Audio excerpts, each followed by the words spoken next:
안녕하세요. 말씀 전하는 교회 언니. 철부지 교회 동생. 교회 다니는 동네 언니입니다. 오늘은 갈라디아서 3장을 함께 나눠보려고 해요. 묵상을 나누기 전에 지금 이 영상을 보고 계신 분들도 영상을 잠시 멈추고 갈라디아서 3장을 읽으신 다음에 시청해 주시면 좋을 것 같아요. 그럼 함께 갈라디아서 3장을 나눠볼까요? 3장을 읽고 나서 바울이 말하고 싶은 내용이 딱 3단계로 정리되는 느낌이었어. 첫 번째, 우리는 율법 아래에 있지 않다. 두 번째, 믿음 안에서 우린 모두 하나다. 세 번째, 그러므로 우리는 율법을 행하는 게 아니라 믿음을 행해야 한다. 나는 모태신앙이긴 하지만 내가 하나님을 진짜 내 의지로 믿는다는 생각을 하게 됐을 때는 초등학교 6학년쯤이었던 것 같아. 근데 초딩이 율법을 지켰으면 뭐 얼마나 잘 지켰겠어. 헌금하라고 주신 용돈으로 간식 안 사 먹었으면 다행일 텐데, 그런데도 나는 예수님이 날 위해 십자가에 박혀 돌아가셨다는 사실을 자연스럽게 받아들일 수 있었던 것 같아. 지금 생각해보면 그 자체가 성령님의 도우심이 아니었으면 불가능하지 않았을까? 근데 그렇게 믿음을 시작해 놓고 3절에 바울의 말처럼 지금의 나는 율법이나 다른 것에 더 매여 있는 것 같다는 생각이 들더라고. 1절에서 5절을 보면 바울은 계속해서 더 자세히 율법과 복음에 대해서 이야기를 해주고 있어. 율법의 행위가 아닌 예수님을 믿음으로 성령을 받은 것이라고 말해. 예수님을 믿음으로 구원받는다는 이 진리가 참 감사하지만 한 가지 의문이 들었어.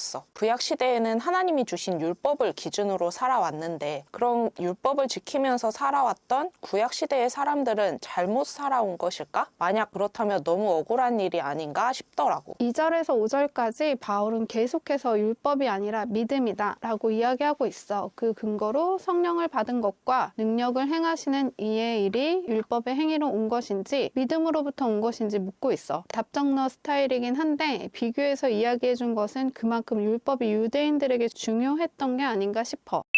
6절에서 9절을 보면 나의 궁금함을 바울은 바로 답을 해주는 것 같았어. 구약시대의 대표로 아브라함의 이야기를 해주면서 말이야. 로마서 4장 2절에서 3절을 보면 아브라함이 행위로서 의롭다함을 받은 것이 아니라 하나님을 믿음에 의롭다함을 받았다고 말하는 것을 볼 수 있었어. 그래서 바울은 믿음으로 사는 사람은 아브라함의 자손이라 이야기를 해. 그리고 모든 이방인이 너로 말미암아 복을 받으리라는 말씀처럼 믿음으로 사는 사람은 아브라함처럼 복을 받는다는 거야. 결국 구약시대의 사람들도 율법의 행위가 아닌 율법을 주신 하나님을 믿는 믿음으로 구원을 받는 거야. 6절에서 아브라함도 하나님을 믿는 믿음으로 의롭다함을 받았고, 7절에서 그러니까 믿는 모든 이들은 아브라함의 자손이라고 말해. 나는 어릴 때 배운 믿음의 조상이라는 단어가 생각났는데 이 구절처럼 우리 믿는 사람들 모두의 조상이 된 거야. 우리 증조 할아버지쯤 되려나? 유대인들에게는 하나님께서 택하신 백성이라는 선민 사상이 중요한 정체성이라고 들었는데 그게 피로 이어지는 게 아니라 믿음으로 이어지는 거라고 이야기해. 그래서 9절에서는 믿기만 하면 아브라함과 함께 복을 받는다고 해.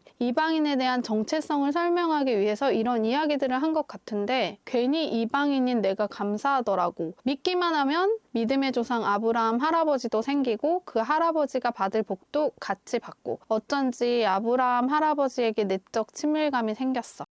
10절에서 18절을 읽으면서는 율법책에 기록된 대로 모든 일을 항상 행하지 아니하는 자는 저주 아래 있는 자라고 말씀을 해. 그럼 나는 저주 아래 있는 자인 거야. 율법책에 기록된 대로 모든 일을 항상 행하지 못하고 있으니까. 그래서 예수님께서 나를 위해 대신 죽으심으로 율법의 저주에서 나를 구원해 주셨어. 이로 인해 이방인이었던 나에게 아브라함에게 약속하신 복이 주어졌으며 믿음으로 약속하신 성령을 받을 수 있었던 거야. 그럼 율법은 왜 만드신 걸까? 애초에 율법이 없었다면은 이런 논란도 없었을 것 같은데 율법을 주신 이유가 무엇일까? 11절에 또 하나님 앞에서 아무도 율법으로 말미암아 의롭게 되지 못할 것이 분명하니 이는 의인은 믿음으로 살리라 하였느니라 라는 구절을 읽으면서는 굉장히 공감이 되었어. 누가 하나님 앞에서 저는 의롭습니다 라고 말할 수 있겠어. 그런데 한편으로는 그럼 왜 율법을 주신 거지? 라는 의문이 생기더라고. 그 의문이 23절에서 26절을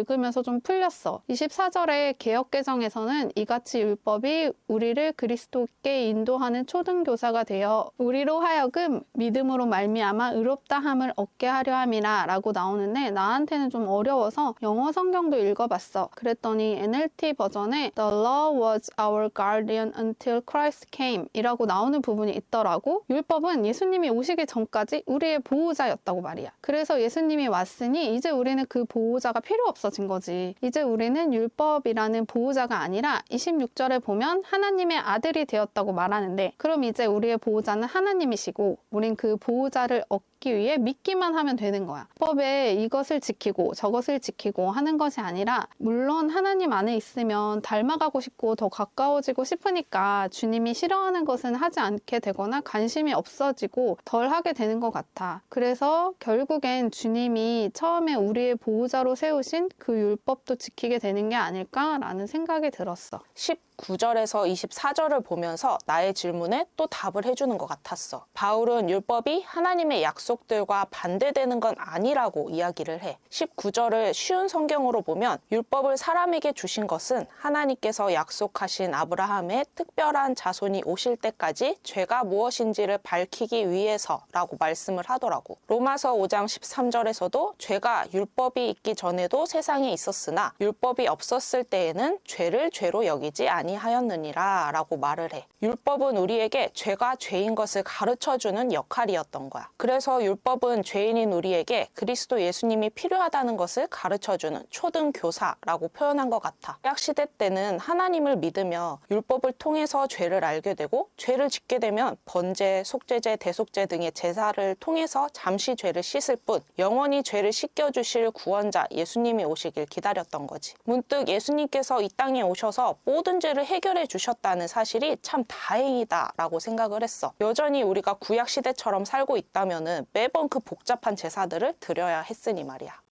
19절에 보면 분명 하나님이 모세를 통해 십계명이라는 율법을 우리에게 주신 건 예수님이 오시기 전까지 사람들이 죄 가운데에서 살지 않도록 하기 위해 주신 것 같아. 그런데 22절을 보면 예수님이 오시고 난 후에는 예수님을 믿음으로 말미암는 약속을 주시려고 했고 결국 율법도 하나님의 사랑 안에서 만들어졌지만 예수님이 오심으로 율법을 폐하고 새로운 언약을 예수님을 믿음으로 말미암아 주신 거지 않을까? 예수님이 오시기 전에 사람들은 율법을 지키려고 노력했을 거야. 하지만 아이러니하게 율법을 지키려는 노력을 할수록 지킬 수 없다는 것을 알게 됐을 거고 이것이 우리가 율법에 매이는 대신 하나님을 믿는 믿음을 가져야 함을 나타내는 반증이 되는 것 같아. 25절에서 29절을 읽으면서는 이제 그리스도 예수님께서 믿음의 길을 열어주셨으니 율법의 행위로 구원받는다는 것은 잘못된 것이라는 걸 알 수 있어. 그리고 우리는 그리스도 예수를 믿는 믿음으로 하나님의 자녀가 되었어. 그래서 유대인이나 이방인이나 누구나 다 예수님 안에서 한 가족이 되는 거야. 요즘은 이렇게 저렇게 편가르기 하기가 바쁜데 예수님 안에서 한 가족이라는 말이 참 따뜻하게 다가오더라고. 우리 야하드 공동체도 한 달에 2번 정도 모임을 가지고 있는데 장소가 마땅치 않아서 우리 집에서 모이고 있어. 그런데 이게 불편한 것이 아니라 함께 모여서 예배를 드리고 교제도 하고 간식도 먹으면서 막 복작복작 거리는 모습을 볼 때면은 아 이게 핏줄은 달라도 주님 안에서 한 가족이구나 싶더라고.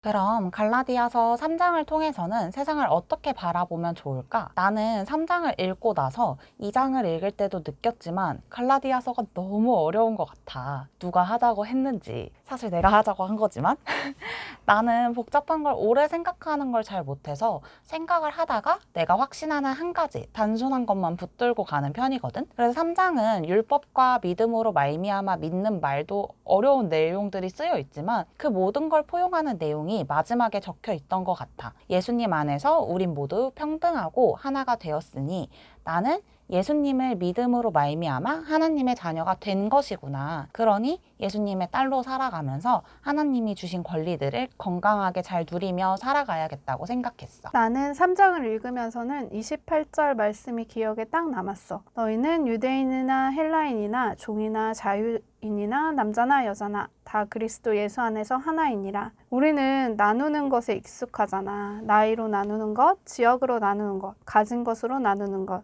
아마 유대인들이 이방인과 자신들을 나누었던 것과 같지 않을까 싶어. 그런데 주님은 말씀하셔. 믿는 너희들은 다 예수님 안에서 하나라고.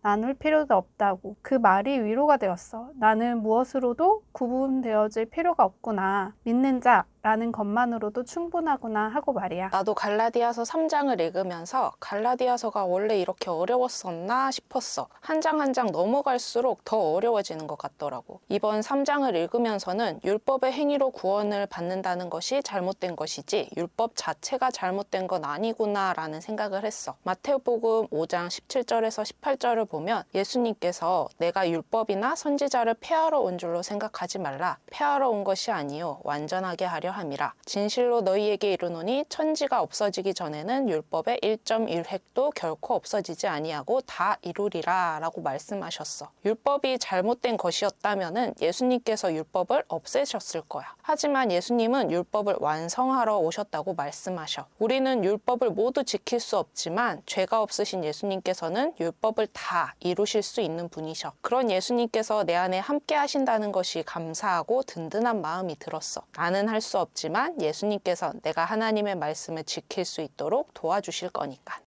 지금 이 영상을 보고 계신 여러분들도 갈라디아서 3장을 읽고 느낀 점들을 댓글로 나눠주시면 좋을 것 같아요. 다음 영상은 갈라디아서 4장 나눔입니다. 미리 말씀을 읽고 생각하면서 다음 영상을 시청하실 때 더욱더 풍성하게 누릴 수 있기를 기도합니다. 그럼 말씀으로 세상을 바라보는 우리가 되기를 바라며 모두 안녕!